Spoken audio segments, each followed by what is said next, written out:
¿Qué tal? Buenas tardes a todos. Bienvenidos. Mi nombre es Paula Bianchi del Centro Regional de Cambio Climático y Toma de Decisiones. En unos momentos vamos a dar inicio a el seminario web del día de hoy. Vamos a esperar un minuto para que empiecen a unirse los asistentes. Bienvenidos todos a este seminario web, Camino a la COP23, una visión desde América Latina y el Caribe. Este seminario web es organizado junto al Grupo de Financiamiento Climático de América Latina y el Caribe, GFLAC, la Fundación Avina, el Centro Humboldt, la Fundación Ambiente y Recursos Naturales de Argentina, CLIC y la Climatic Action Network. Muchas gracias a todos por estar. Voy a ir presentando los panelistas que nos acompañan el día de hoy y pedirles que vayan encendiendo sus cámaras a medida que los presento para que podamos reconocerlos más allá de que están también en la imagen en la pantalla. Un placer tener a Sandra Guzmán, coordinadora general del Grupo de Financiamiento Climático de Latinoamérica y el Caribe, desde México. Sandra, ¿qué tal? Hola, muchos saludos a todas y todos. Gracias por estar. Danae Espinosa, co-coordinadora del Movimiento de Jóvenes Latinoamericanos y el Caribe frente al Cambio Climático, CLIC, también nos acompaña desde México. Un placer, Danae, estar contigo en esta jornada del día de hoy. También nos Hola, buenos acompaña días, Ramiro. muchísimas gracias por la invitación. Gracias, Danae. También nos acompaña Ramiro Fernández, director de Cambio Climático y Nueva Economía para América Latina de la Fundación Avina, quien nos está acompañando desde la República Argentina. ¿Qué tal, Ramiro? Buenas tardes. Buenas tardes, un gusto. ¿Cómo están, gente? Un placer. Alejandra López, coordinadora de la Unidad de Apoyo de AILAC y especialista en negociaciones, también desde México. Gracias, Alejandra, por acompañarnos. Hola, muy buenos días. Gracias a ustedes por la invitación. Enrique Mortúa Constantinides, director de Cambio Climático de la Fundación Ambiente y Recursos Naturales de Argentina. ¿Qué tal, Enrique? Buenas tardes. Hola Paula y hola a todos, un placer. Carla Más, oficial de comunicación y campaña de la Climate Action Network. Muchas gracias, Carla, que también nos va a estar acompañando en la moderación del día de hoy y en el cierre del Hola a todos, seminario. muchas gracias por participar.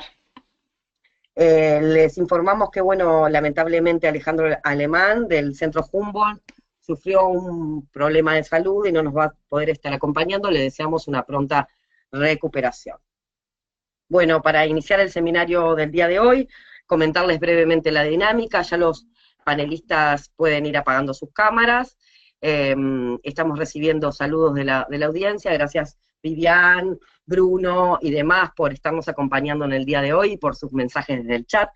Les cuento que la dinámica, vamos a iniciar con una ronda de preguntas clave a los panelistas, y luego de esta primera ronda vamos a estar dándoles a ustedes la posibilidad de que también formulen sus preguntas. Entonces, a través del panel de preguntas pueden mandar sus preguntas a los panelistas para responderlas en la segunda ronda o tercera en función del tiempo que tengamos para responderlas. Les pido a los panelistas que vamos a hacer unas preguntas clave, pero también les vamos a pedir respuestas breves para que podamos abarcar las respuestas de todos en el día de hoy. Aclarado esto entonces, gracias una vez más por estar con nosotros, a los panelistas y asistentes. Vamos a ir con, bueno, la primera pregunta para Ramiro Fernández, de Fundación Avina. Ramiro, ¿cómo llegamos a esta COP23 y qué podemos esperar de esta COP para la implementación del nuevo régimen climático acordado en París? Sí, cómo no. A ver, creo que llegamos muy bien considerando lo complejo que fue el 2017 y el nivel de cambios políticos que se fueron, ¿no? Y que de a poco vamos entrando a lo que es esta nueva normalidad de la era del Acuerdo de París, ¿no? Este nuevo sistema. Ya superamos o pasamos la euforia de alcanzar un primer acuerdo climático más de 20 años que vivimos todos en París. Atravesamos una tremenda incertidumbre en Marrakech con el cambio de gobierno de Estados Unidos y la asunción del presidente Trump. Y creo que en Hamburgo, en la reunión de G20 en julio de este año, quedó demostrado que el Acuerdo de París superó definitivamente lo que podríamos llamar la prueba de Trump, ¿no? Sobrevive a Trump y ya se reafirma como un régimen que entra en vigencia incluso 4 años antes de lo esperado y con un apoyo casi unánime y un apoyo global de todos los países y de muchos otros actores. Esta nueva normalidad, ¿no?, que es el Acuerdo de París, también se reflejó en lo que son las reacciones de la naturaleza. Creo que en 2017 vivimos un año sobre todo, especialmente atravesado por eventos climáticos extremos, en nuestra región, con huracanes muy por encima de los habituales en toda la región del Caribe, con varios de los países de la región andina atravesados por fuertes inundaciones, otra vez con un niño excepcional, y también en Sudamérica con situaciones de inundaciones y de sequías por encima de lo normal. Pero la también nos remarca el nivel de urgencia de reaccionar ante el acuerdo, de reaccionar y cumplir con el Acuerdo de París. Pero también me parece interesante destacar que en el 2017, en este contexto político de incertidumbre y de tensiones, de nuevas tensiones con países como por ejemplo Estados Unidos, los avances hacia una economía resiliente y baja en emisiones, en lo que es la economía real, también avanzó y tuvieron avances importantes. Y vamos consolidando una transición energética, ¿no?, donde ya tenemos más de 20 países y estados que definen estrategias de salida a la industria del carbón. Tenemos una industria de combustibles fósiles donde el precio del petróleo no aumenta, incluso a pesar de nuevos acuerdos entre la OPEP y Rusia, ¿no?, para intentar hacer que suba el precio del petróleo, se mantiene sin subir, salvo algunos cambios de estas últimas semanas, y donde las energías renovables se siguen expandiendo fuertemente a pesar incluso de Estados Unidos. Sí quiero destacar este año, particularmente en 2017, para mí uno de los cambios más fuertes que se ha dado tiene que ver en la industria automotriz, donde en el 2016 celebrábamos el anuncio de Elon Musk presentando su nuevo auto eléctrico a precios razonables y con 10 billones de precompra, y en el 2017 ya tenemos a toda la gran parte de la industria automotriz, empezando por Volvo, con General Motors, Toyota, Nissan y varios otros reafirmando el crecimiento de autos eléctricos como parte de esta transición. Entonces, llegamos a Bonn con todos estos contextos y cambios dándose. ¿Y qué es lo que tenemos que esperar de Bonn? ¿Qué esperamos de ellos, de Bonn y de esta COP? Que es una COP, digamos, procedimental. Creo que no tendría tanta relevancia mediática si no fuera por las dudas que hay sobre cuál va a ser la posición de Estados Unidos, o cómo se va a reflejar esta nueva posición de Estados Unidos. Pero llegamos a esta COP y tenemos que esperar que nos siente las bases de este régimen, de este nuevo régimen climático, que defina reglas de juego para que ya en 2018 podamos echar a andar hacer girar esta rueda y echar a andar este nuevo régimen climático con un 2018 que nos va a traer muchas situaciones de políticas y de avances que vamos a compartir después. Entonces, eso es lo que tenemos que esperar de Bonn, que ponga en marcha el nuevo régimen climático. Ramiro, gracias por esta definición, por esta presentación de escenario, por esta introducción, y en este sentido tú ya estás marcando un poco, cómo esto sienta las bases. Alejandra López, en este sentido, ¿cuál es la importancia de esta COP23 y qué se puede esperar de procesos como la definición del libro de reglas, y por qué esto es tan importante, siguiendo la línea de lo que marcaba Ramiro? Sí, gracias y muchas gracias a Ramiro por esa introducción. Yo creo que es un contexto muy importante, ¿no?, de cómo políticamente y económicamente estamos avanzando en la dirección correcta, y justamente en las negociaciones internacionales también se está avanzando pues digamos, sin parar realmente en esta definición de las reglas del juego, del libro de reglas del Acuerdo de París. El Acuerdo de París, como sabemos, pues es este gran hito, pero todavía quedaron varias cosas pendientes por definir en sus diferentes ámbitos, en sus diferentes aristas. Y lo que hemos venido trabajando a la fecha y con lo que llegamos a la COP23 es con avances técnicos en todas las áreas del Acuerdo de París, con muchos más entendimientos de cómo ir aterrizando, por ejemplo, cómo tener un marco de transparencia que funcione y que permita dar seguimiento a las acciones de los países, saber si los esfuerzos de reducciones de emisiones nos están llevando más cerca o no de las metas de largo plazo del acuerdo. También en términos de cómo avanzamos en la adaptación y en la resiliencia y en el apoyo que se provee y que se recibe como parte de esto. Guías más avanzadas para las propias contribuciones nacionales de los países, sobre la comunicación de adaptación, que es uno de los instrumentos más importantes que salen dentro del Acuerdo de París para la adaptación, sobre el diseño del balance mundial, sobre el mecanismo de cumplimiento del acuerdo.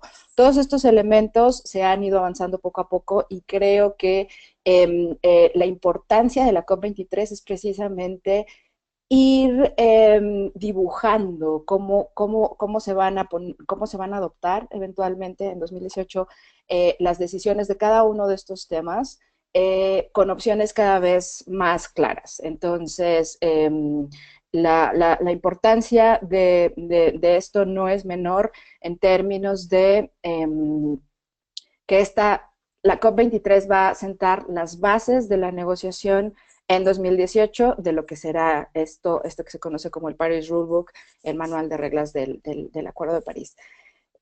También hay un par de cosas más que son importantes que se discutirán ahora en la COP23. Por un lado está el tema del diálogo facilitativo. Entiendo que esto es algo que se va a discutir un poquito más adelante, pero digamos, el diseño del diálogo facilitativo va a ser uno de los entregables más importantes de esta COP. Y hay al menos un par de decisiones adicionales que, digamos, no son de la parte central del Paris Rulebook, pero que serán importantes en el proceso en esta COP. Por un lado está el programa de acción de género de la Convención, que es un tema que, pues que se ha venido trabajando como de manera paralela respecto al resto de las negociaciones, pero que es importante para también dar una señal pues de la equidad de género y del trabajo de género en cambio climático. Y por el otro lado están los avances en cómo el Fondo de Adaptación servirá al Acuerdo de París, que también ha sido uno de los fondos más importantes para la provisión de recursos en adaptación a países en desarrollo. Muchas gracias, Alejandra, por estos aportes y por este marco. Hablando de estos avances técnicos y este marco de transparencia, Sandra, uno de los temas claves de la negociación es el tema financiamiento. ¿Por qué este es un tema tan importante y qué elementos claves serán incluidos en esta COP? Muchas gracias, Paula, por esta pregunta. Creo que algo que hay que recordar es que el Acuerdo de París, como ya lo han mencionado, marca esta nueva tendencia a rehacer elementos para combatir el cambio climático. Uno de los grandes aciertos del Acuerdo de París se integró en el artículo 2, que marca como uno de los objetivos hacer que el financiamiento sea compatible con un desarrollo bajo en emisiones y resiliente al clima. Esta redefinición de la necesidad de revertir o de llevar al sistema financiero hacia estas nuevas metas, lo que nos da es la oportunidad de plantear precisamente una redefinición de cómo se van a comportar los diferentes entes, tanto públicos y eventualmente privados, para cumplir con la meta. En este sentido, algo que se está definiendo y que justamente es como ya mencionaban, hay muchísimos temas en materia de financiamiento que se están planteando, pero hay algunos que son, digamos, estructuralmente muy importantes. Por ejemplo, se está definiendo cuál va a ser la operación del Comité Permanente de Financiamiento, que fue un cuerpo que se formó en la COP 16 en Cancún, precisamente para dar para armonizar esta arquitectura financiera y darle coherencia para cumplir con los objetivos. Este es un tema que está en la mesa y que se va a discutir, bueno, cómo este cuerpo va a ayudar a esta redefinición de la estructura financiera. Por otro lado, ya lo mencionaba Alejandra, ¿cuál es el rol del Fondo de Adaptación? Como saben, hay muchos países que están muy necesitados de incrementar el financiamiento para el tema de adaptación. De acuerdo a diferentes estudios, se ha digamos, evidenciado que la mayor parte del financiamiento se ha dirigido a la parte de mitigación, siendo que, bueno, cada vez somos países más vulnerables. Como mencionaba Ramiro, los huracanes en Centroamérica y el Caribe tienen muchísimos costos. Hacíamos un análisis que en los últimos 5 años los huracanes solo en América han costado alrededor de 243 mil millones de dólares, y obviamente si esto lo extrapolamos a otras regiones, el costo del cambio climático es muy alto. Pero yo quiero llamar su atención sobre un proceso particularmente importante que se va a discutir en la COP23, que es el tema de la definición de las modalidades de contabilidad del financiamiento climático. Es decir, ¿a qué le vamos a llamar financiamiento climático? ¿Qué es lo que vamos a contabilizar como financiamiento climático? Porque, bueno, sabemos que hay una meta global, internacional, que dice que se van a transferir 100 mil millones de dólares de países desarrollados a países en desarrollo. Ya sabemos, tras diferentes estudios, que esta cifra pues se ha demostrado no es suficiente, es decir, no va a alcanzar para cubrir con las demandas y los costos del problema. Pero aún así es importante decir, bueno, ¿cuál es el financiamiento que vamos a contabilizar? ¿A qué le vamos a llamar? Porque cada vez vemos más un lenguaje, una narrativa de que habla que el financiamiento climático se está incrementando, pero cuando uno analiza el tipo de flujo de financiamiento que está detrás, pues nos damos cuenta que de repente hay algunas plantas de gas, algunas plantas de otros proyectos que, bueno, no necesariamente van a ayudarnos a combatir el cambio climático, sin embargo, están etiquetados como cambio climático en algunos casos, por ejemplo, el caso del gas, porque se considera un gas de transición y bueno, se dice que tiene menos emisiones que el carbón, pero sigue siendo un combustible fósil. Entonces, la definición de las reglas de contabilidad de financiamiento climático va a ser clave. Y va a ser clave no solo para todo, digamos, para alcanzar el objetivo del acuerdo, del objetivo del artículo 2, sino para redefinir las estructuras financieras dentro de la convención y fuera de la convención, y sobre todo a nivel del trabajo de los países y cada uno de cómo va a conectar esta arquitectura financiera con su actuar y sobre todo en miras al cumplimiento de las contribuciones nacionales. Estos son algunos puntos que hay que tener muy en cuenta, y bueno, por supuesto, la agenda de financiamiento está, digamos, corriendo en muchos de los ítems, en muchas de las líneas de negociación, y bueno, más adelante quizá podemos platicar un poco más de otros elementos que van a estar en la discusión. Gracias. Muchas gracias, Sandra, y a todos ya por la síntesis en sus respuestas. También, como lo mencionaba Alejandra López al inicio, el tema del marco de transparencia es un tema muy importante. Enrique Martúa, en este sentido, ¿cuáles son los avances para el caso del marco de transparencia para la acción? Y en este sentido también, ¿qué se podría esperar en la COP23 al respecto de este componente?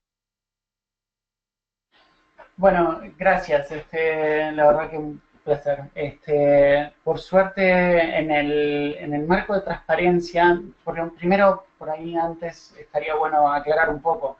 El artículo 13 del Acuerdo de París nos habla de un marco de transparencia en donde todos los países tienen que reportar todas sus acciones, en donde ahí se reportan y se revisan todas las acciones que se hacen en el marco del Acuerdo de París. Esto aplicaría a todo lo que es el Acuerdo de París. Si nos ponemos a ver las relaciones que hay entre todo lo que es el marco de transparencia con los artículos del acuerdo, eso va desde cuestiones vinculadas a el reporte de las emisiones, el objetivo del acuerdo, los mecanismos de mercado, toda la parte de contabilidad relacionada a las contribuciones nacionales, toda la cuestión que tiene que ver sobre adaptación, sobre las comunicaciones, sobre la adaptación, como decía recién, y muy vinculado a lo que decía Sandra recién, temas vinculados al tema de financiamiento, quién recibe financiamiento, cómo lo ejecuta, toda la que tiene que ver con la transferencia de tecnología y el apoyo que se ha recibido para fortalecimiento de capacidades también. Entonces, todo lo que es el marco de transparencia le cruza a todos los artículos del Acuerdo de París y la acción de los países en ese sentido, tanto los que apoyan como los que reciben y, por supuesto, la ejecución del progreso. Para esto hay dos partes dentro del acuerdo, dentro de lo que es el marco de transparencia, que tienen que ver con el reporte y la revisión. Y en última instancia, eso pasar a lo que son los balances globales, en donde cada 5 años los países se reunirán y harán un balance de cómo está la situación en materia de las contribuciones, las emisiones y los apoyos. Y más allá de eso, incluso, como dice el artículo 15 del Acuerdo de París, lo que es el marco de cumplimiento. Que sabemos que el Acuerdo de París ha sido un poco flojo en cuanto a la exigencia o al nivel de rigidez con respecto al cumplimiento. Es decir, el que no cumple no necesariamente tendrá penalidades o tendrá cuestiones graves o muy específicas como por ahí se lo hubiera querido. Pero bueno, para eso este marco de transparencia, la idea es que exponga y deje sobre la mesa con claridad qué es lo que pasa y en qué situación está cada uno de los países. Por todo esto, digamos, el Acuerdo de París se basa mucho en una cuestión de presión entre pares y de confianza. Y ahí es donde los países en este momento están negociando cómo van a ser las características de, por un lado, todo este tipo de reportes sobre los inventarios, sobre la información necesaria para relevar el progreso, sobre toda la información relevante a los planes de adaptación y a los impactos, y muy importante y seguramente uno de los temas más delicados, el tema de el apoyo que se recibe, cómo se gasta, cuánto se gasta, en qué tiempo, y también vinculado a temas de tecnología y fortalecimiento de capacidades. En este momento, hasta ahora, los países están negociando dentro de lo que es el marco de todo lo que es el punto de la agenda número 5 del Acuerdo de París, en donde ahí los países están liderados por China y Estados Unidos, que son los chairs de este grupo, que bueno, hasta ahora ha sido bastante constructivo, hasta ahora han compartido un montón de información, como les he mencionado, incluye muchísimo nivel de detalle en algunos casos, porque cubre la mayoría de los artículos, y ahí hay muchísimo trabajo de interconexión con otros grupos de trabajo del propio Acuerdo de París. Las conversaciones han sido constructivas en el transcurso de este mes, o justo previo a la COP, habrá lo que se llaman talleres, donde los países se van a reunir para seguir avanzando sobre estos temas, porque el tiempo es corto, digamos, recordemos que hubo solamente una sesión, ahora va a haber esta, y después no sabemos si el año que viene habrá más sesiones antes de la COP24 en Polonia. Así que la cantidad de trabajo que es necesaria es muy amplia, y en ese sentido los países están avanzando, por ahora con conversaciones constructivas. La negociación de Bonn terminó de manera bastante positiva, incluso teniendo la situación de Estados Unidos, que era como chair del grupo. Ahora claramente vamos a ver efectivamente si eso se va a mantener así, si Estados Unidos va a seguir con una posición constructiva en materia de lo que es transparencia. No debería haber mayores inconvenientes, pero bueno, la verdad que de momento no se sabe cómo va a seguir. Por ahora, lo que sí los países están avanzando tiene que ver con el avance más específico de las reglas de contabilidad de las emisiones, ver cómo los mercados de carbono se van a contabilizar también, y finalmente todo el tema claro de lo que es el apoyo. Esos son los tres temas fundamentales y que probablemente van a dar más que hablar en el marco de las negociaciones de transparencia. Gracias, Enrique. Un aspecto clave para asegurar es la acción presente y futuro, es justamente la acción de los jóvenes, y en este sentido, Danae Espinosa, ¿qué es lo que la juventud está pidiendo en la COP y qué se ha trabajado en el marco del artículo 6? Sí, hola, buenos días. Pues ha habido muchísimo movimiento en torno al artículo 6, de hecho, desde las negociaciones interseccionales en Alemania ahora en mayo. Y pues realmente lo que nosotros estamos, bueno, toda la parte de juventud, porque hay un constituency de juventud que es Jungo, en el cual pues todos en línea y demás estamos pues metiendo ideas, bueno, no metiendo ideas, estamos proporcionando inputs de diferentes regiones del mundo para construir muchos de los papeles, muchos de los papers que pues se dan obviamente a los diferentes estadios de la negociación. Y desde lo que fue mayo, lo que a nosotros nos interesa en el artículo 6 es sobre todo, primero, que se le tome en cuenta porque es uno de los artículos que es menos discutido en las negociaciones. Obviamente todo está enfocado en la parte de mitigación, todavía se sigue así. Adaptación, apenas estamos viendo que le están viendo un poquito pues la ventanita de a ver qué pasa con la cuestión adaptativa.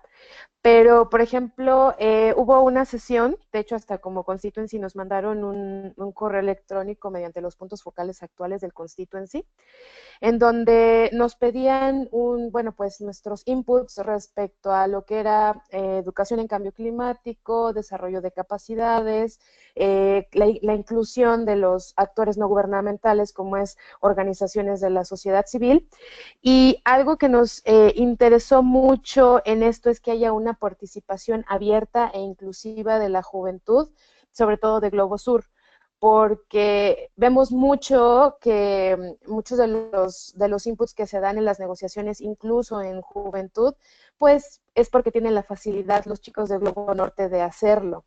Entonces, ahorita Globo Sur estamos empujando muchísimo este tema de educación y desarrollo de capacidades, específicamente para nuestra área geográfica a la que pertenecemos, porque sí, el cambio climático pues está impactando a todo mundo a nivel global, pero parece que Globo Sur es el más afectado tanto por cuestiones de acceso al financiamiento climático, tanto pues las cuestiones en las áreas geográficas en las cuales nos encontramos, que somos bastante pues susceptibles a lo que son los efectos del efecto invernadero.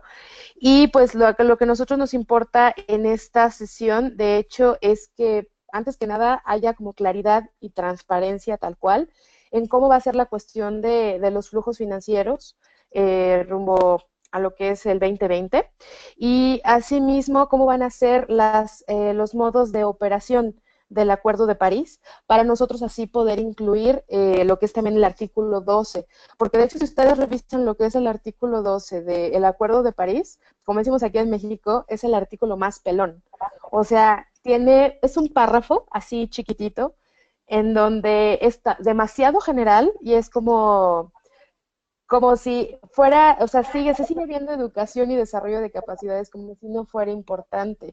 Y, por ejemplo, para la reducción de riesgo de desastres, que ya lo vivimos aquí en México hace ya un mes, de hecho hoy se cumple un mes del terremoto del 19 de septiembre, vimos que tenemos una sociedad que no está preparada para este tipo de situaciones, ¿no?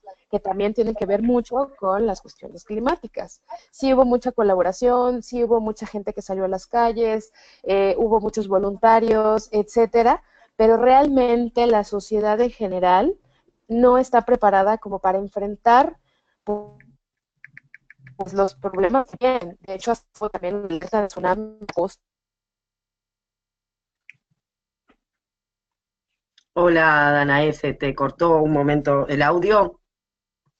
A ver si podemos recuperar el sonido para que termines tu respuesta, si no vamos ya con la segunda ronda.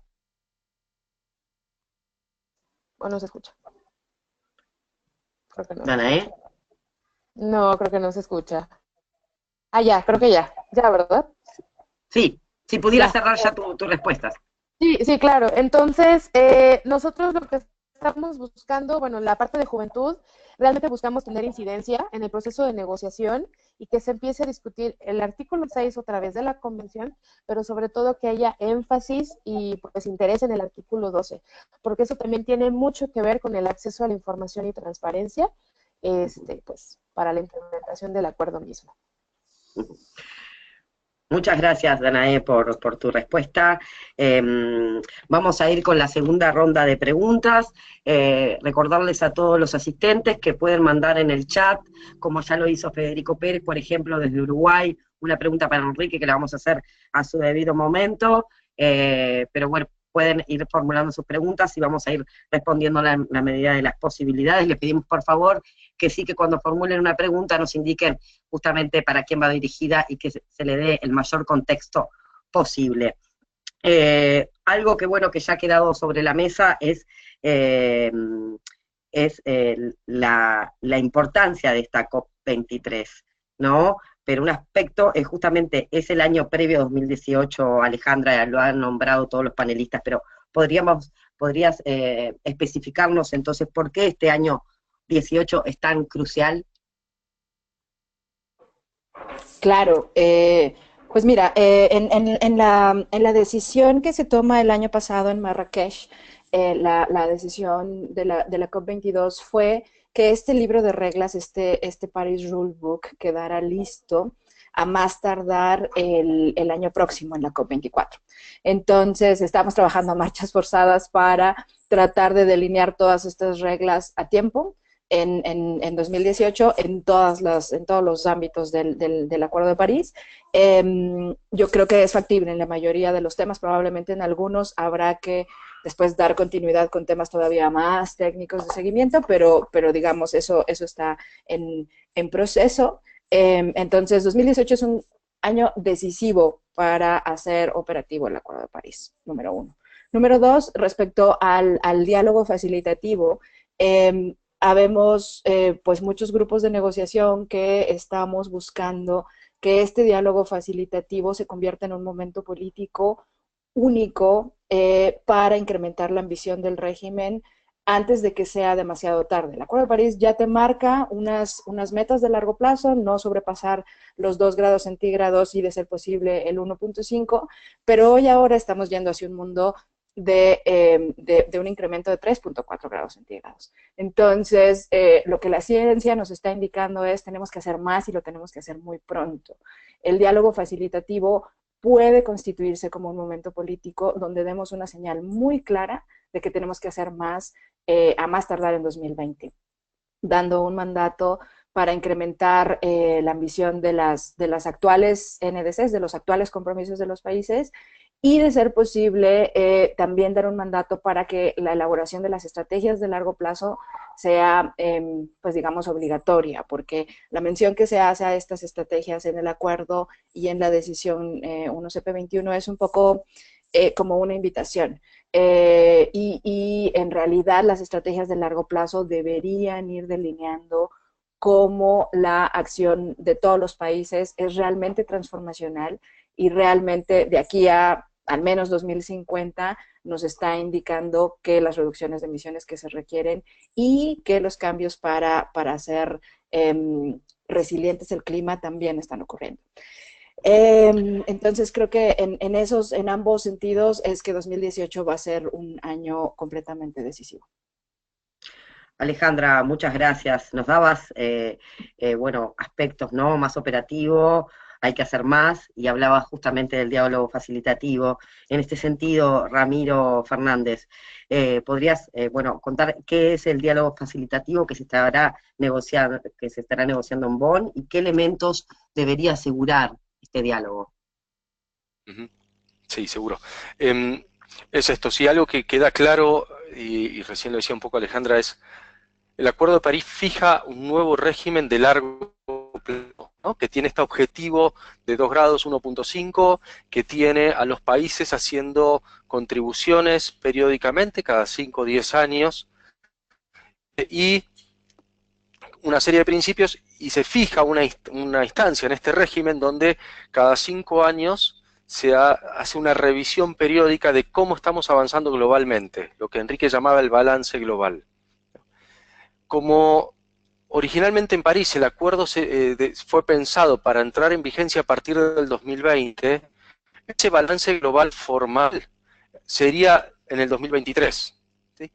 Pero en París se acordó fijar una instancia, fijar el 2017 como una instancia previa de esto que es este diálogo facilitativo, como un, no es exactamente, pero podríamos decir un pequeño ensayo de un balance global, ¿no? En el 2017.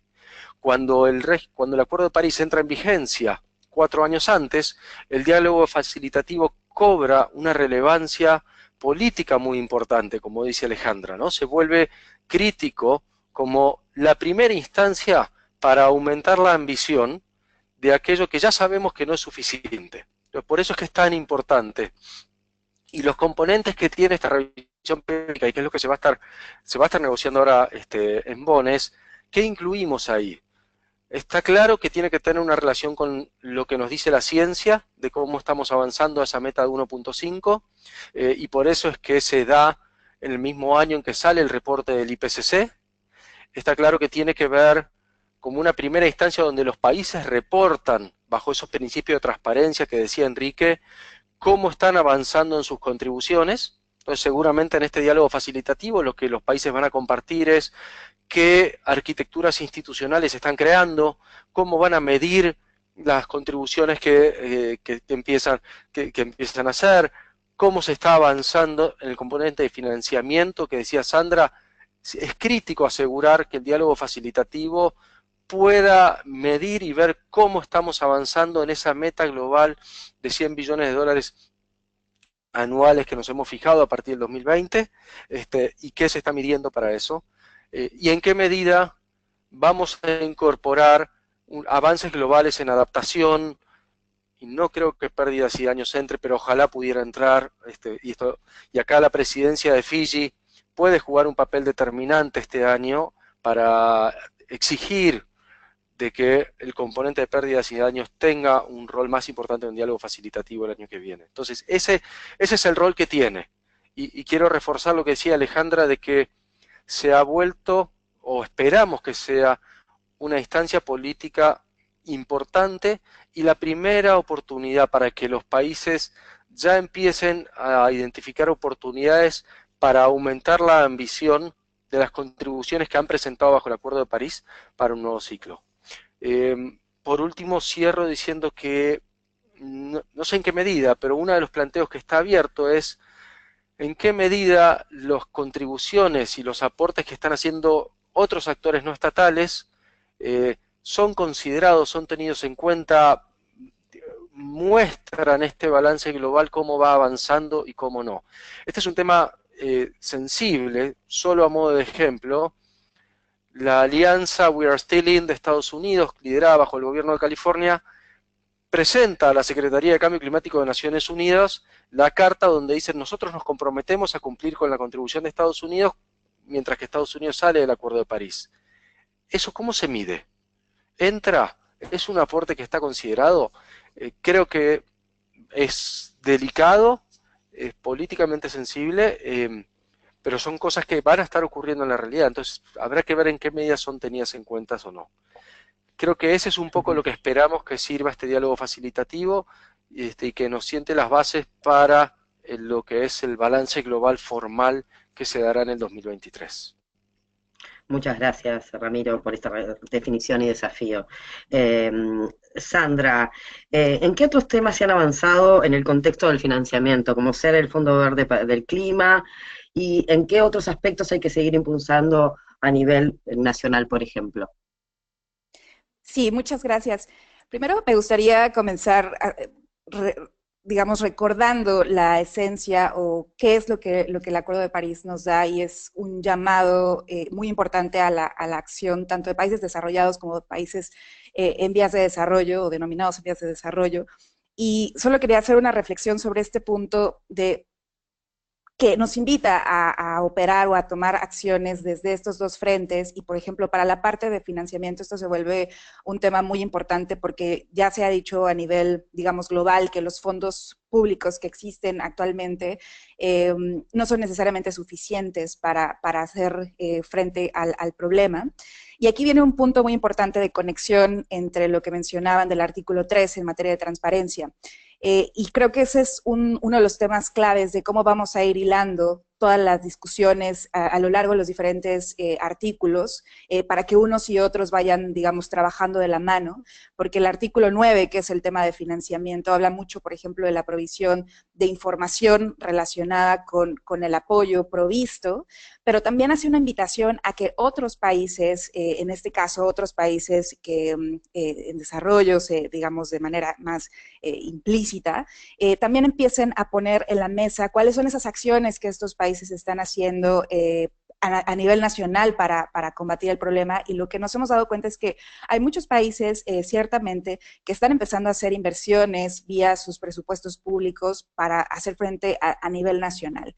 Y uno de los temas es cómo logramos que toda esta actividad que se está dando a los diferentes niveles realmente se conecte con el proceso de la negociación y empecemos a generar esquemas para facilitar ese trabajo. La transparencia, que es otro de los grandes logros del Acuerdo de París, lo que invita es a mejorar esta relación entre países y ya no solo tener esta relación entre donantes y receptores, que es una dinámica que se ha venido dando desde 1992, cuando se crea toda la convención, esta idea de que solo los países desarrollados tienen que dar recursos, que por supuesto tienen digamos, pues esta responsabilidad histórica que por supuesto que les corresponde asumir, pero es una invitación a reflexionar por qué los países a nivel nacional tienen también que hacer estas transformaciones y dejar, digamos, lograr estas estrategias de desarrollo bajo en carbono y resiliente al clima desde lo estructural en cada uno de los países, y creo que ese es un punto que se puede avanzar mucho y que se ha estado discutiendo mucho en el contexto, digamos, pues más implícito de la discusión de cómo involucrar a los países en desarrollo, también a generar esta información, a pulir la manera en que reportan, a pulir la manera en que señalan, por ejemplo, la efectividad en la acción. Seguimos hablando de estos millones de recursos que se están dando. El Comité Permanente de Financiamiento hizo un análisis en donde dice que alrededor de 553,000 millones se han transferido en los últimos años, y bueno, hay muchos países que dicen, bueno, ¿en dónde está este dinero? Se dice que todos estos países donantes están dando dinero, pero ¿en dónde está? Y creo que ese es ahí, el marco de transparencia va a ser muy efectivo también para ilustrar cuál es la efectividad de estos recursos. Y por ejemplo, el Fondo Verde es un tema muy importante, porque el Fondo Verde es este mecanismo, digamos, que se crea para atender de manera especial el proceso de cambio climático, y el Fondo Verde ha avanzado de manera lenta. Solo para darles algunos datos, hasta ahora se han aprobado 54 proyectos, bueno, se han llevado a cabo 18 reuniones, la última fue en Egipto, y hay 59 entidades acreditadas, hay un compromiso de dar 10.3 billones de dólares. Bueno, hay 3.000 millones de dólares que están en stand-by, que son los de Estados Unidos, que no se ha sabido qué va a pasar con ese dinero, y ya hay una aprobación de 2.59 mil millones de dólares para estos proyectos. Entonces, pero todo tiene que ver en sí, el financiamiento va a ser clave, sí hay que avanzar, pero hay que avanzar de manera coordinada, en la que el rol de los países en desarrollo también tenga digamos, una participación importante, porque al final también están haciendo muchas cosas a nivel nacional para hacer que esto suceda, y las estrategias a nivel nacional para tener, digamos, de financiamiento climático y mejorar la transparencia a todos los niveles va a ser clave para que esto realmente, pues, digamos, logre los objetivos y de manera acelerada, como lo mencionaba Alejandra. Esto va a tener que pasar con mucha rapidez. Gracias. Sandra, muchas gracias por tu respuesta, y en este sentido justamente agradecerle a los asistentes que, bueno, se animaron y nos han mandado todas sus preguntas.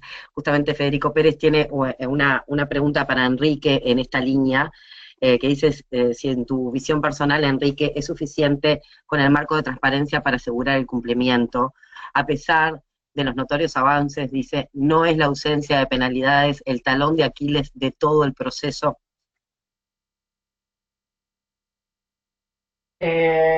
Gracias por la pregunta. Bueno, sí, digamos, a nivel internacional se ha criticado mucho justamente que el Acuerdo de París no tenga penalidades. Lo que pasa es que en el contexto global en el que estamos, en donde los países defienden fuertemente su soberanía, en donde nadie se quiere someter justamente a escrutinios internacionales o cuestiones que lleguen a litigios, penalidades. Eso realmente creo que, para ser pragmático, nunca nos hubiera llevado a conseguir un acuerdo.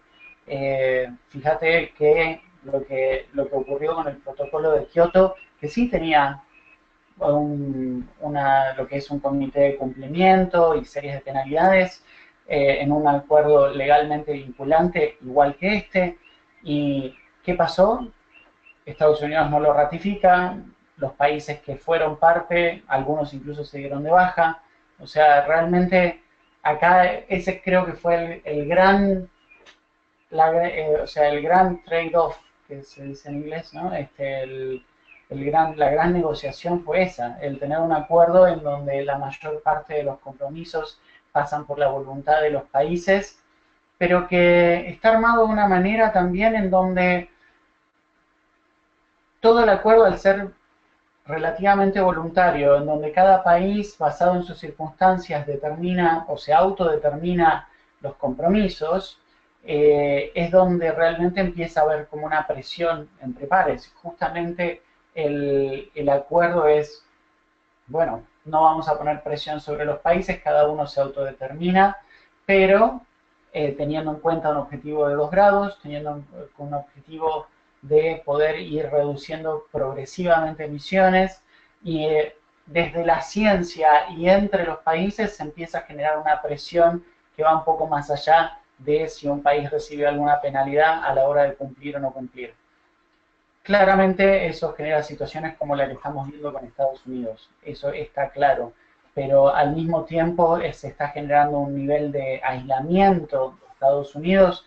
Bueno, Ramiro mismo lo estaba ejemplificando con cuestiones que están pasando más allá de lo que es el instrumento legal o de lo que es el propio acuerdo, la convención o una penalidad internacional. El país se empieza a aislar al no estar en el marco, al no estar en este acuerdo. Ahí, digamos, ligado, y por eso, digamos, ligado a todo esto, el tema de el marco de transparencia es clave, porque teniendo reglas claras de cómo va a ser esa contabilidad, de cómo va a ser el reporte, de cómo va a ser todo lo que tiene que ver con el progreso en los compromisos, más allá de que se llaman contribuciones, son los compromisos de los países, ahí vamos a ver cómo se empieza a generar una situación de confianza. Un país que empieza a reportar progreso y que ese progreso es medible, es comparable, es realmente verificable, ahí se va a empezar a poder construir siempre por la positiva y claramente, bueno, manteniendo un espíritu más positivo vinculado a la negociación.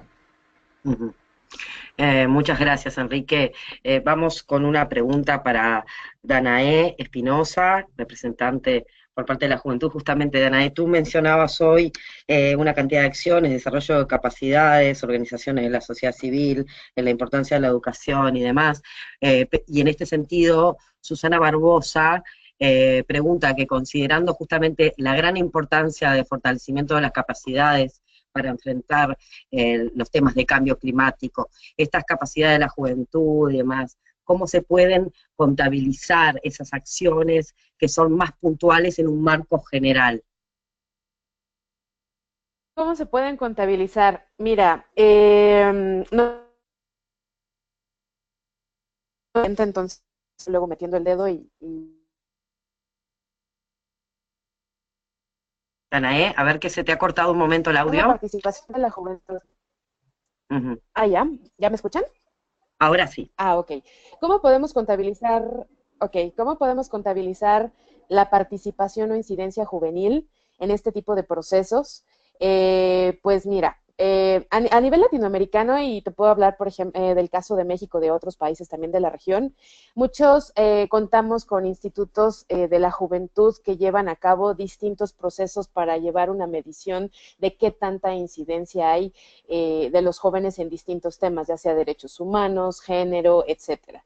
En el tema de cambio climático sí hemos visto que estas instituciones gubernamentales no han tenido, más bien no tienen las herramientas, ni tampoco conocen muy bien, ni siquiera, de verdad, ni siquiera conocen el proceso de cambio climático en su totalidad.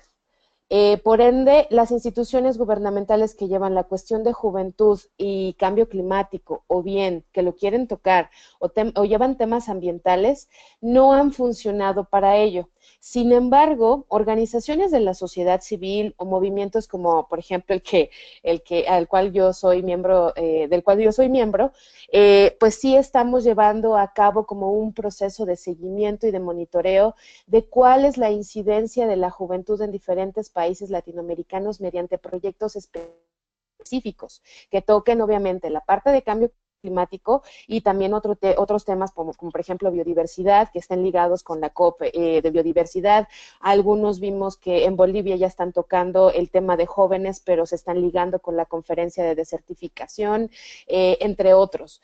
Entonces, aquí lo que yo quiero mencionar y me gustaría remarcar es que como sociedad civil o como jóvenes que pertenecemos a sociedad civil, tenemos las suficientes herramientas para poder hacer este tipo de monitoreos mediante proyectos concisos y pues que realmente conocemos pues el campo de trabajo, porque estamos realmente en contacto con las comunidades, con las negociaciones, etcétera, ¿no? Entonces creo que esa es como una manera de contabilizar o poder monitorear. ¿Que hace falta mucho? Sí, hace falta mucho, pero creo que las herramientas desde sociedad civil las tenemos pues más que listas. Y también pues la gestión de no cerrarnos a esta cuestión de conversar o sentarnos a la mesa con instituciones también gubernamentales. O sea, en el caso de juventud, lo que hemos hecho es verdaderamente tratar de tener una relación lo más positiva y propositiva, más que positiva, propositiva, con diferentes instituciones en los países que tenemos. Por ejemplo, un caso es los chicos de Colombia, que mediante el movimiento de jóvenes colombianos para el cambio climático estuvieron también ellos pendientes de su proceso de biodiversidad, también han estado presentes en los procesos de cambio climático. En México exactamente lo mismo. Hay chicos de Ecuador que también se empezaron a enlazar como sociedad civil en el proceso de la nueva agenda urbana, transversalizando todo el tema de cambio climático en esta agenda, pero también metiendo otros temas. Pero es sociedad civil los que lo estamos haciendo e insisto, es esta relación propositiva con los actores de toma de decisión. Entonces creo que los jóvenes traemos esa visión y pues al menos nos está resultando en la región. Que vemos que en otras regiones del mundo sí es bastante difícil. Hemos conocido chicos de Asia que la tienen muy difícil, que no tienen este tipo de diálogo, incluso chicos de Europa nos han dicho, es que ustedes ¿cómo le hacen? Y nosotros pues con mucho trabajo, pero poquito a poco hemos logrado hacer esto. Entonces esta es como mi respuesta hacia la pregunta. Muchas gracias, Danae. Vamos con una pregunta de Eduardo Bustos que le formula para Ramiro Fernández. Gracias, Eduardo, por tu pregunta. Dice, sí, se habla siempre en estas conversaciones respecto a los intercambios entre los países y compromisos nacionales para la Convención de Cambio Climático desde la óptica de los estados y la respuesta de los gobiernos. ¿Cuál será, bajo tu perspectiva, el rol y o espacios de acción de los demás componentes de la sociedad, en especial la academia y el sector privado, con miras a avanzar en la implementación de los compromisos o como apoyo al proceso de evaluación y seguimiento de los mismos? Lo mismo dice en el marco de la lógica de lo nacional o regional. Gracias. Mira, creo que esto es algo que hemos visto que viene creciendo progresivamente en el marco de la implementación del Acuerdo de París, y es la participación de otros sectores de la sociedad que apoyen, acompañen y contribuyan a la implementación del Acuerdo de París y las contribuciones de los países.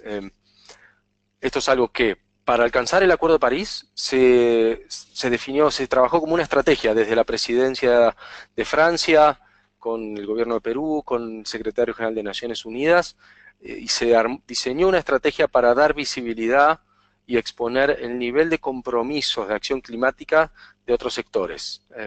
Los avances ahí fueron muy importantes en términos de compromiso de fondos de pensión con cientos de billones de dólares para salir de inversión fósiles e ir hacia una transición energética, y muchísimos gobiernos locales, gobiernos subnacionales, más de 1000 alcaldes presentes en París apoyando la firma de un acuerdo de París por los países, generando compromisos desde los gobiernos locales. Entonces, todo esto está y viene creciendo y avanzando. Lo que para mí es muy interesante que empieza a pasar en la región ahora es que una vez que los países,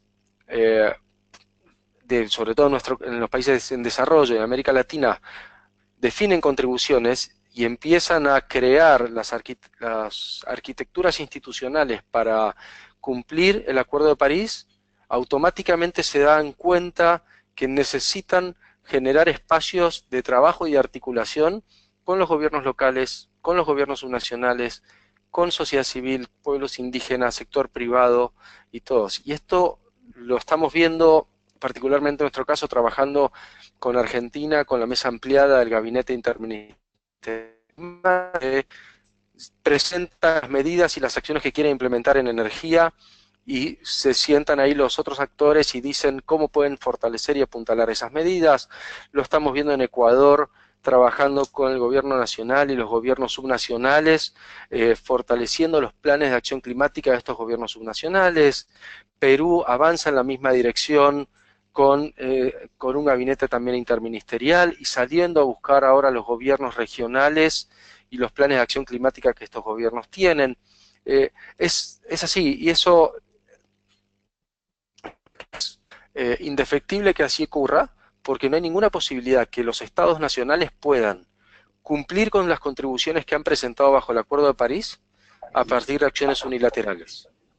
Necesitan articular y aunar esfuerzos con otros actores. Entonces me parece que acá es donde se da una confluencia entre los avances de cooperación, articulación y generación de acuerdos a nivel nacional, y cómo se refleja eso en lo que es la gobernanza global que se da bajo Naciones Unidas, donde son los países los que forman parte, son los países los que representan las voluntades de los ciudadanos, pero que progresivamente se van creando nuevos mecanismos de gobernanza que sirven de pesos y contrapesos para las voluntades de estos países. Como veíamos y mencionaba antes, el caso de Estados Unidos para mí es un excelente ejemplo, donde cuando un gobierno, un nuevo gobierno, que asume y dice que va a salir del Acuerdo de París, genera las condiciones para que una alianza con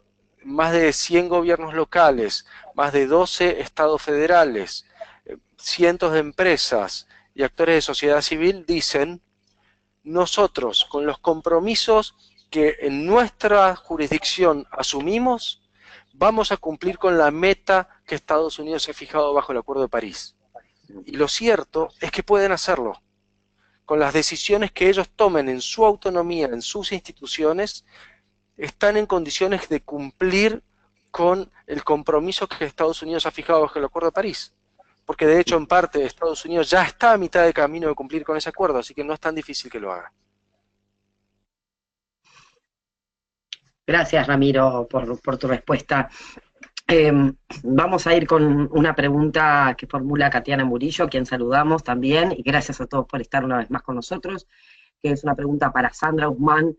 Sandra, Katiana pregunta si se ha estimado el monto de financiamiento para adaptación que requeriría América Latina y el Caribe, y cuáles son las áreas críticas al respecto.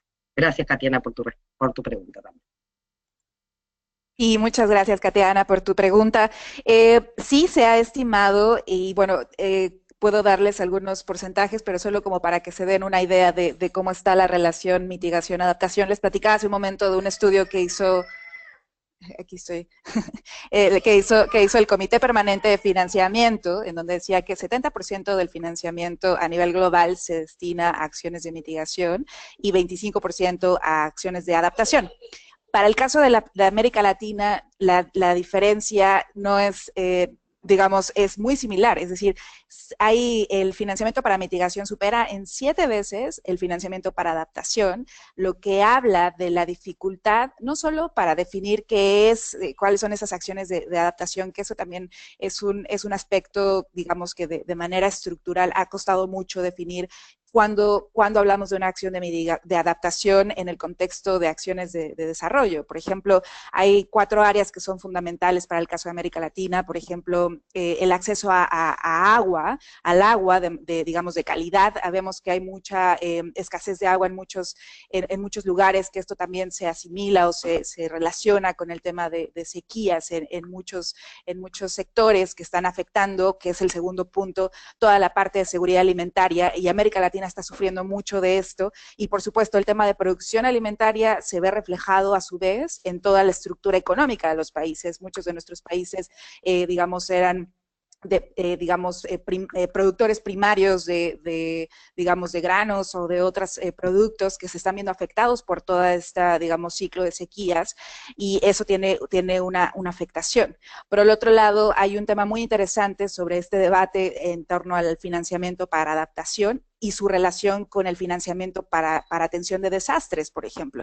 Sabemos que los desastres denominados naturales están muy relacionados con eventos hidrometeorológicos, obviamente algunas otras actividades sísmicas y otras cosas que no necesariamente están relacionadas con cambio climático, pero los eventos hidrometeorológicos como lo que vivimos en Centroamérica y el Caribe, con el caso de Irma y todos estos huracanes que están afectando, también traen consigo un fuerte componente de financiamiento, porque hay una pérdida económica, hay costos importantes, y entonces vamos a invertir en prevenir estos fenómenos, pero también en reaccionar, y es lo que mencionaba Ramiro en algún momento sobre esto que se denominó pérdidas y daños, que está precisamente relacionada con esta parte de cómo vamos a subsanar todas esas inversiones que, digamos, de manera involuntaria los países tienen que hacer para cubrir con estos costos que están significando, pues, obviamente costos económicos, pero obviamente invaluables pérdidas humanas, ¿no? Entonces, el financiamiento para la adaptación se ha calculado de manera, pues, es complejo para definir qué es lo que va a ser la parte de adaptación en este sentido. Y, por ejemplo, aquí juega un rol muy importante esta colaboración, yo solo como siguiendo un poquito lo que mencionan de esta participación multiactor. Los estados, digamos, han manifestado también sus limitaciones financieras para atender todos los problemas que se derivan de cambio climático, y para la parte de adaptación es un tema bien interesante el rol que juega el sector privado, por ejemplo. El sector privado ha sido muy, digamos, adepto a participar en desarrollo de proyectos de mitigación, pero también hay un fuerte componente en cómo hay una mayor, cómo incentivar una mayor financiamiento en estas áreas, porque al final lo que tenemos que reflexionar es que si no invertimos hoy, el costo del cambio climático nos va a ser mucho mayor, y vamos a, lo que decía Stern en su informe, si hoy actuamos, nos puede costar el 2% de nuestro Producto Interno Bruto, pero si no actuamos, nos puede costar hasta el 20% en el mundo. Entonces, hay una relación de acción, digamos, rápida, y de no hacerlo hay un resultado de lo costoso que esto puede ser, ¿no? Entonces, y bueno, con gusto también les puedo hacer llegar como más datos de cómo se ha tratado de hacer este cálculo de financiamiento para adaptación, pero bueno, ha sido muy complejo por estas situaciones, pero bueno, más o menos estos son los sectores en donde hay, digamos, un tema crítico con relación al financiamiento para adaptación. Muchas gracias, Sandra, por la respuesta. Ya estamos en el límite del horario, entonces, si bien quedan muchas preguntas, decirles a todos que las preguntas no se pierden, que se les hace llegar a cada uno de los panelistas.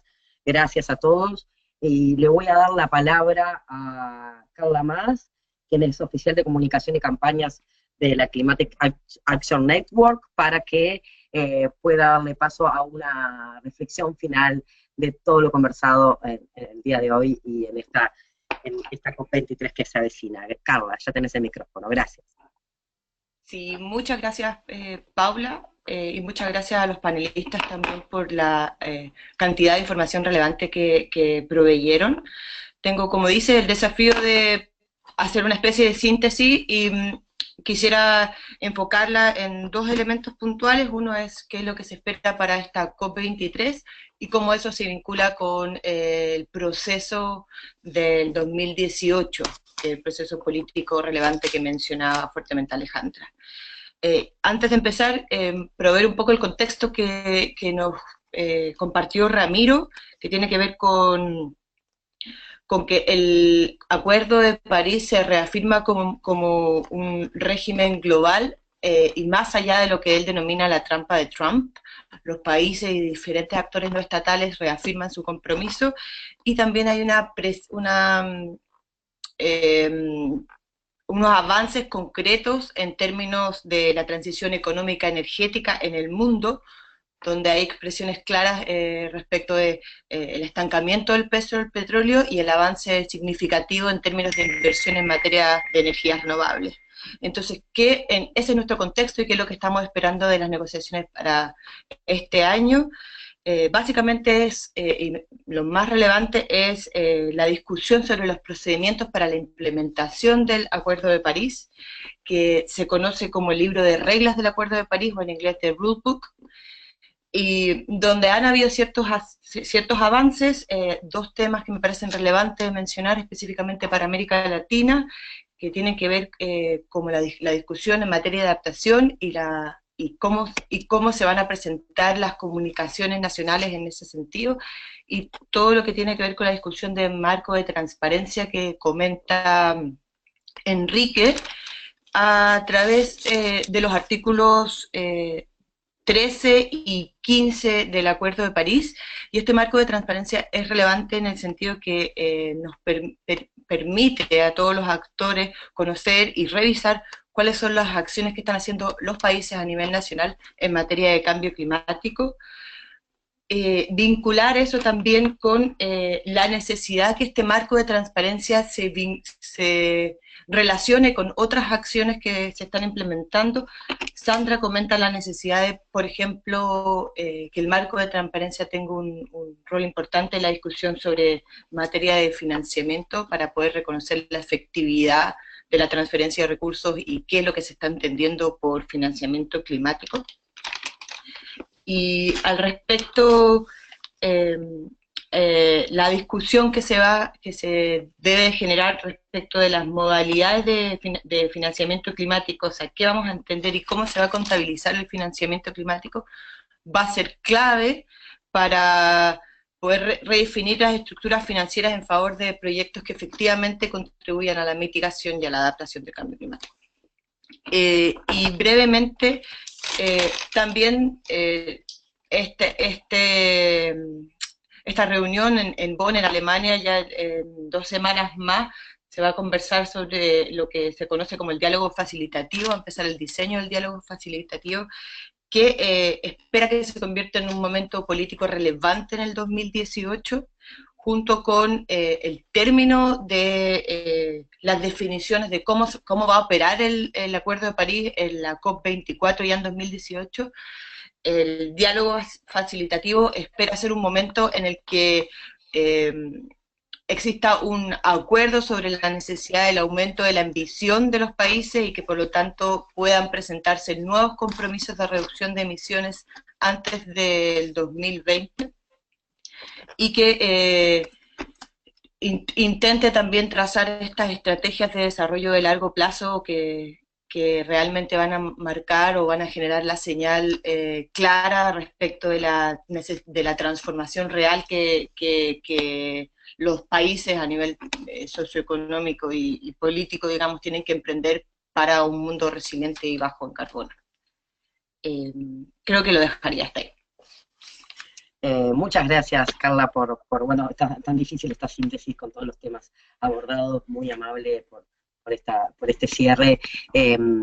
Vamos a ir cerrando por acá. Yo les voy a pedir a cada uno de los panelistas si pudieran poner sus cámaras para que tengamos una despedida un poco más personal, y mencionar una pregunta que hace Vivian Lanusa sobre el tema de que sería bueno que compartamos el calendario de Side Events.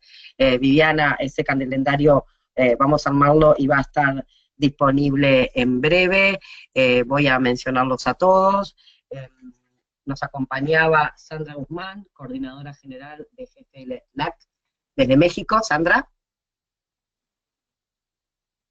Y solo agradecerles mucho por su participación y estaremos muy contentos de hacerles llegar la información y esperarlos, mandarles información para que puedan atender los eventos que estaremos haciendo en la COP. Muchas gracias por su participación.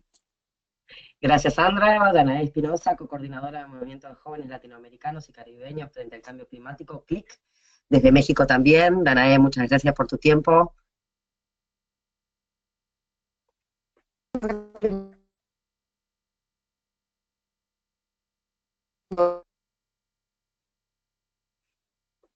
Una pena, Danae, que creo que tenés un mínimo problema de micrófono. Muchas gracias por haber estado con nosotros. Ramiro Fernández, director de Cambio Climático y Nueva Economía para América Latina, de Fundación Avina. De Argentina, Ramiro, un placer. Muchas gracias por habernos acompañado en el día de hoy. Un gusto, gracias a ustedes por la invitación. Un placer y espero encontrarnos con muchos de ustedes en Bonn en las próximas semanas para fortalecer el rol de América Latina en el acuerdo. Gracias, Ramiro. Alejandra López, coordinadora de la Unidad de Apoyo de AILAC y especialista en negociaciones, también desde México. Muchas gracias, Alejandra, un placer. Gracias a ustedes. Enrique Martúa Constantinides, director de Cambio Climático de FAR, Argentina, Fundación Ambiente y Recursos Naturales. Gracias. Gracias a ustedes, la verdad que es un placer compartir con los panelistas. Y finalmente, Carla Más, oficial de comunicación y campañas de Climatic Action Network. Gracias, Carla, por habernos acompañado y haber hecho estos minutos con nosotros. Muchas gracias a todos. Gracias por la invitación. De mi parte me despido, gracias a todos por haber acompañado el seminario del día de hoy, organizado por el Grupo de Financiamiento Climático, Fundación Avina, el Centro Humboldt, Fundación Ambiente y Recursos Naturales, CLIC y la Climatic Action Network. Muchas gracias, mi nombre es Paula Bianchi, del Centro Regional de Cambio Climático y Toma de Decisiones. Me despido de todos, tengan todos muy buenas tardes. Gracias. Hasta luego, buenas tardes. Hasta luego, gente. Un abrazo. Gracias, Paula. Espectacular. Gracias, Paula. Gracias, Paula. Chao. Gracias a todos. Chau, chau.